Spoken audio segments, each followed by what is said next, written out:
21st of December, Rabbi Moore, Parsha Hashavua, Miketz. And Rabbi Moore. Just once. There we go.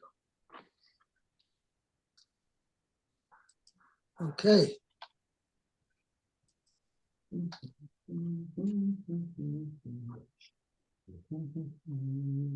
This out.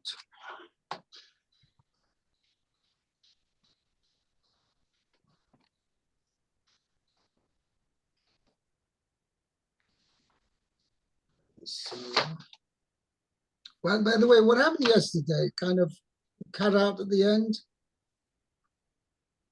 Yeah, I had a doctor's appointment. I had to leave promptly at I see. I didn't realize. Anyway. At 1:30. I should have told you. I forgot. So it's okay. Just was like a little bit abrupt. Fine. Did the whole session cut off or just me? No, the whole session. Ah, okay, because I was the host. I didn't realize it would cut off everything. Yeah, I'm sorry. I should have told you I had to leave. Okay.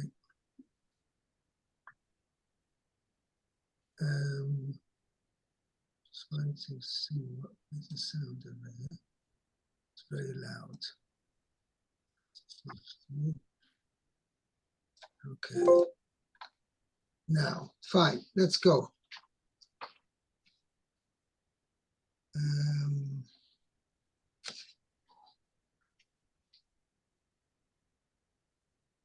Yeah, I was in the middle of explaining by Yagalach, right? He shaved, and Rashi says we should make void malchus. So I was saying over the Chasam Sofer says that since this happened on Rosh Hashanah, how was Yosef allowed to? How did he allow himself to have a haircut taken on Rosh Hashanah? So that's what the answer is. That's why Rashi points out make void malchus, out of honor for the king. And even though, depending what the situation is, if it's not a life-threatening situation, one normally wouldn't, just for the honor of the king, one wouldn't be allowed to take a haircut. But for the since the status of the fact that the forefathers, including Yosef, kept the Torah before it was given, it was on a voluntary basis. So therefore, if some extraneous circumstances happened, like going to the king, then they were allowed to shave, even though it may have been Yom Tov.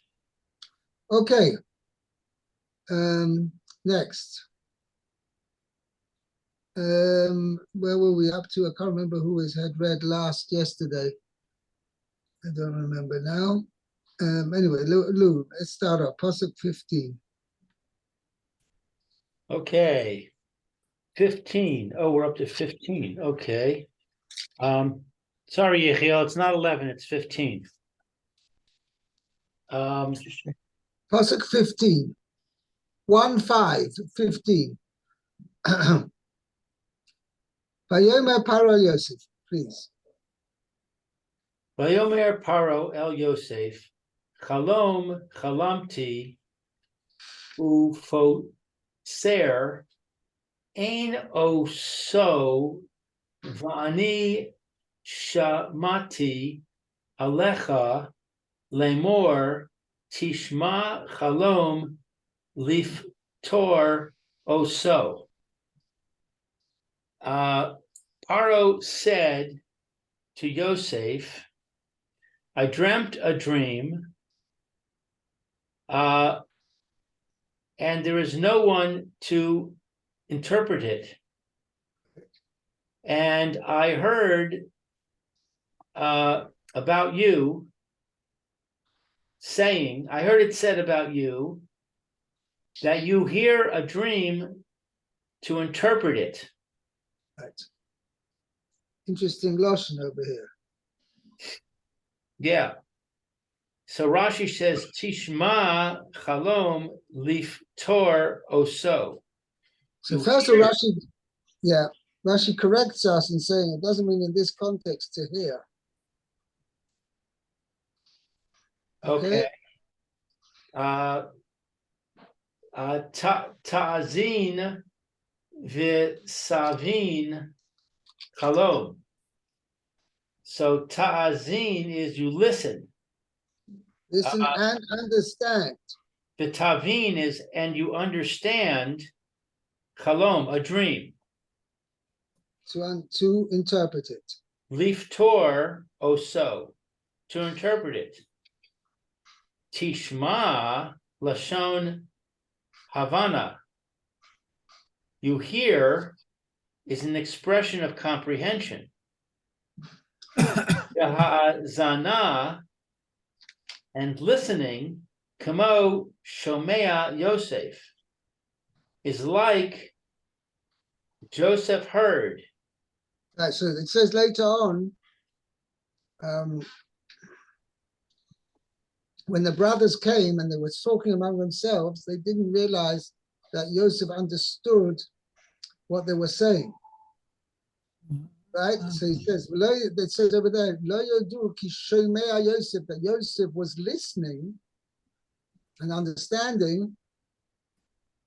Ki ha-melitz ben osom, because there was an interpreter between them. So they assumed, since there was an interpreter, Yosef didn't understand the language they were saying, they were speaking. But in actual fact, he did. So therefore, that's ki shomea Yosef. Doesn't mean he was hearing, means he was listening and understanding what they were saying. And similarly, Asher lo tishma l'shono. Says later on in the Tochacha in Parshas Kisavai, says that a nation's going to come and attack you. Asher lo tishma l'shono.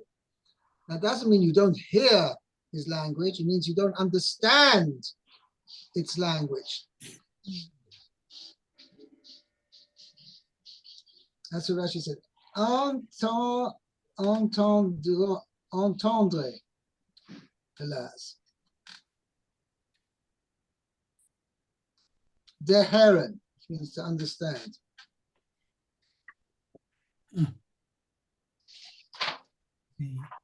Right. Okay. Next pasuk tes Zayin, Nemea. Okay, let's see. Tet Zion. It says, whoops, I just left myself out. Okay. Vayan Yosef et Paro Lemor.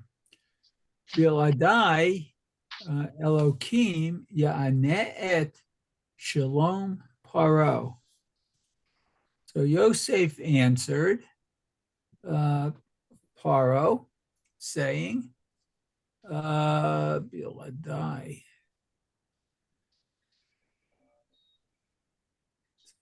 It is not from me. Oh, it's not from me. Hashem will answer for Pharaoh's peace, I guess. Welfare. Okay. Oh, shalom can be welfare. Okay. That was Tet Zion. Okay, so Biladai, it's for me. Okay. Ein hachachma mishali. So this wisdom is not from me. Ella Elokim ya'aneh yitain anaya b'fi Lishlom Paro. Okay, so this wisdom's not from me, but Hashem will answer. Itain Aniyah. He will Hashem will place an answer, will put an answer in my mouth. In my mouth. Oh, that okay. will be for Paro's welfare. For Paro's welfare. Interesting. Right, which is pretty amazing over here. You know, this is the opportunity. This is Yosef's golden opportunity to get himself out of jail. And he just says, you know, like kind of looks as if he's just squandering the opportunity. Comes and says, hey, by the way, I understand you are now to interpret dreams. And therefore, interpret my dream and I'll let you free. Okay, I mean, that's pretty much self-understood. But I mean, Yosef says, no. It's not me thing. case of mistaken identity over here. And I don't really know how to interpret it, but God gives me a message, informs me of what will be good for Paro, and God will interpret the dream. But in actual fact, what Yosef was saying was much better than what he would have said. I mean, what he could have simply said, yes, I know how to interpret dreams. So what would have been? Paro would have told him the dream. He would have interpreted the dream. He says, okay, for your reward, we'll let you out of jail. And he thanked Paro. Have a nice day. Have a nice day. Give me thanks. Speak to my secretary. She'll give you a nice remuneration for what you've done. And that's it. But he would have no way become viceroy. Right. But because he said that really God implants in his mouth the ability to interpret the dreams. Okay, so he's God's man. He's not just himself. He's an accomplished, talented person. He's a man who's a representative of God. So, that's a totally different story. And in fact, Paro says, right? It's called Zois. There's nobody like you. There's nobody who's your equal. You're the man I need to run the country. And that was a secret, and that's how he became viceroy. Because he said Biladai. It's not me. I'm just God's representative. Okay, let's continue.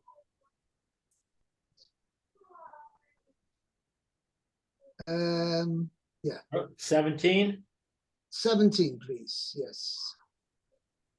Okay, so by Deber Paro El Yosef B'chalomi Hineni Omeid Al Sfas Hayor.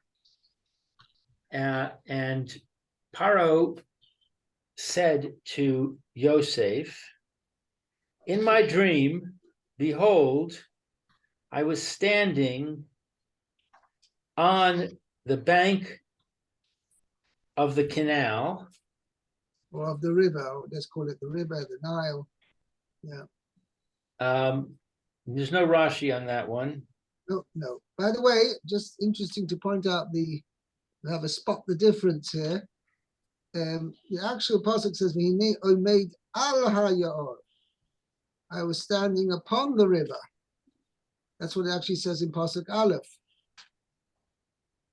Okay.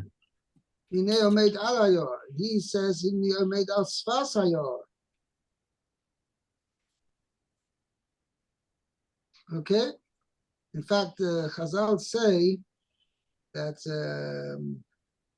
Who says this? One of the Mepharshim says, and it's the Chasam Sofer as well. We say in the Shir Shel Yoim of Thursday, which is actually reminiscent of Rosh Hashanah. Yeah, Rosh Hashanah, that's what it says. Tiku b'chodesh shofar b'kesel le'em chageinu ki choik v'Yisrael hu mishpat le'elokei Yaakov, which is referring to Rosh Hashanah.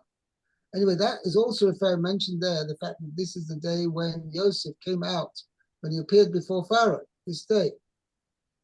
Eidos b'Yosef Somoy v'tzeis al'eretz Mitzrayim. So one of the things it says, next passage says, Sfas lo yodati eshma. Okay? So the Drush means the word Sfas. You, Pharaoh, you said in the Omed al Sfas ayor. Sfas lo yodati eshma. I now hear this word Sfas, which I wouldn't know otherwise, because that's not what you dreamt. You dreamt in the Omed al ayor, not al Sfas ayor. And now you're telling me al Sfas ayor. The word Sfas was not really in your dream. I think the Chasam Sofer says that. Anyway, I'll go upon him. Let's continue. No Rashi on that. Pasuk Yudches. V'hinei Lu, yeah. V'hinei min hayor olos sheva paros brios basar v'fos toar v'tirena Vatirena vatirena ba'achu ba'achu. ba'achu. Empathy. Nice. Emphasis on the aleph. And behold, from the river, they came up 7 cows, healthy of flesh and beautiful of form. And they were grazing in the swamp. No Rashi on that one. V'hinei sheva paros acheros olos becharehem acharehem dalos v'raos toar ma'od v'rakos basar lo ra'isi chehena b'chol eretz Mitzrayim la roa. Then behold, 7 other cows came up after them. They were haggard and poor of form, Very poor. very much so. Ma'od is an adjective. Barois Torah ma'od. They were of very bad appearance. And they were emaciated of flesh. Right. And I have not seen like that in all of the land of Mitzrayim for poorness. Okay, Rashi says, dalos, scrawny, shos, haggard. Okay, you can call it haggard. I can translate it somewhere. Kamo madua ata kacha. Lean. Okay. I translate this basically lean. Meaning there's very little flesh. They were lean. It's like the phrase that says, "Why are you so lean?" Right. That is referring to Amnon. Right, regarding Amnon. Amnon is no, regarding Amnon. Right. Virakos basar, and emaciated of flesh. Kol lashon rakos, every instance of the phrase rakos,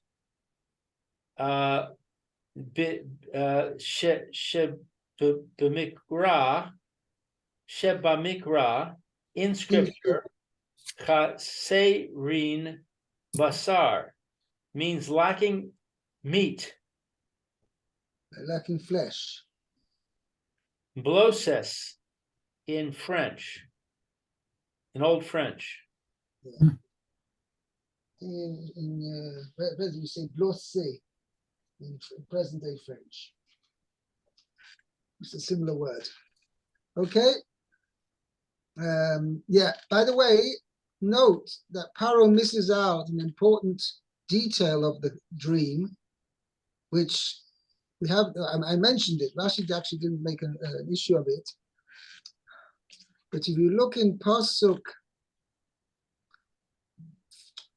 Gimel, when the actual dream happened, he says, "V'nei sheva paros acheros oles achrei min hayor marav dachos basar, v'ta'amoidno eitzel al paros al sfas hayor."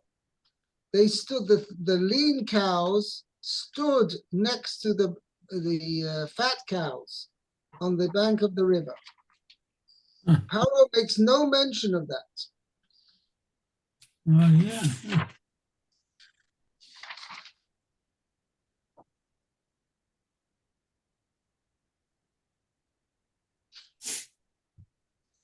Okay? Okay, Now, the Mephor explain actually that it's standing next to each other. I think I mentioned it then. Standing next to each other was that even though the years of famine were beginning, they could still maintain an existence reliant on what was left over from the years of plenty. So they were kind of coexisting. They were side by side. The lean cows, which represented the famine was already strongly effective, but on the other hand, they still had plenty because they had stored over from the years of plenty. So therefore, that's why they were standing side by side. And in fact, I can't remember which of the Parsha says this, that's what prompted Yosef to speak up and say his suggestion that Paro should appoint somebody to be in charge, because that's part of the dream. Part of the dream is that there's going to be, shall we say, a coexistence of the years of plenty with the years of famine, i.e., there's still going to be food provided despite the fact there's already famine. And there's going to be somebody in charge of that. So therefore, that's why it prompted Yosef to say, Paro should appoint somebody in charge to make sure that this storage of grain during the years of plenty takes place, that there will be a situation that there will be still food, despite the fact that the famine has already started. Okay. Yeah. Let's go. You test we just did. Mer, Pasuk Chaf. Okay. Vatochalna haparot harakot v'haraot et sheva haparot harishonot habriot. Okay. So the cows, the lean and I guess poor cows. Looking, yeah. Okay, ate the first 7 cows that were healthy. The 7 The first 7 healthy cows. First 7 healthy cows. Okay. Good. Ate them up. Uh-huh. Okay. By the way, again, it doesn't say that the 7 thin cows ate. It just says the thin cows, without mentioning what number. does that mean that Paro understood that As we said before, the mice 7 years would not be 7 years again? could well be. He's just saying over that it just says that the lean cows, so it was left open to how should we say, left open to vary. Could have been just 2, it may have been the 7. Just mentions the plural without qualification. Okay? Okay, next pasuk Chof Aleph. Atavona el kirbena velo noda kiva'u el kirbena umarehen ra kasher batachila v'ikat. Okay. So what's that? So let's translate. Let's see. They came to. Yeah, they entered their innards. Oh, they entered their innards. However, it wasn't apparent, right, that they had entered into their innards. And their appearance was bad, as it been previously. And I woke up. Then I woke. Oh, wow. Okay. Now, Kaf. I mentioned this again. I mentioned this yesterday, or the day before. This thing, did he actually wake up, or did he wake up in his dream? And he was actually still dreaming, but he dreamt that he woke up. See, the point is, it says the next one, I saw in my dream. It's that which indicates that it's still the same dream, and he's now continuing to see more. Oh. Because Okay. when it happened, when the Torah narrates what happened, it says he slept and he dreamt a second time, which Paro didn't mention. Mm-hmm. Okay.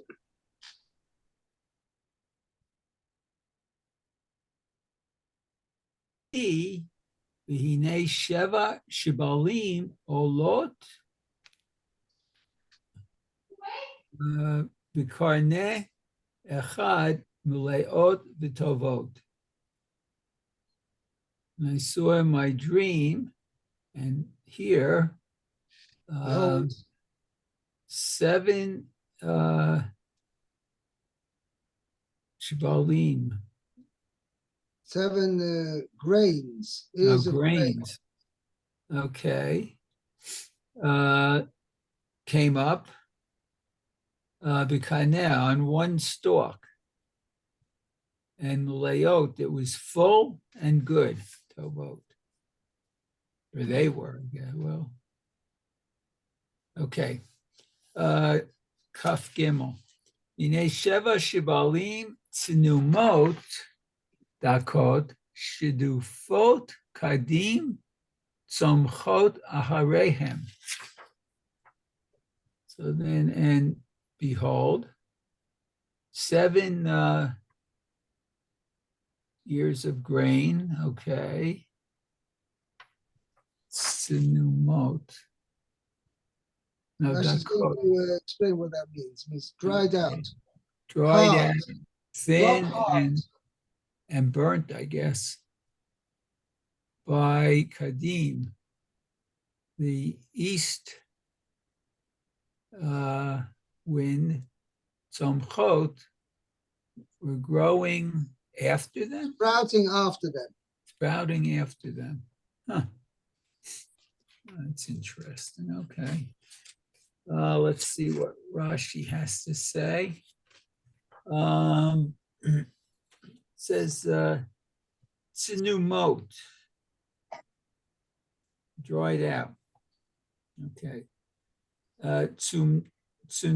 Tsunma bilashon Arami Sela. Oh, so it's Aramaic. Tsunma means a sela, a rock. Huh. Hare hain ke'etz. Hare, behold, they like wood. Okay. Beli lichlum, without moisture. The kashot kisela, hard as a rock. Wow. Tirgimon, Natsan Lakyan. So this is the Targum. Whatever. Natsan Ein Bahem Ella Hanetz. So the term, let's see, Natsan, there's nothing in them. The husk, Nates must be husk, okay. That's Lefi nit roknu mean hazara. because the soil itself, the seed itself, has been emptied out. Emptied. Wow. Okay. Very good. So I think we'll stop here. Okay. See you Okay, tomorrow. Eshkayak, thank you.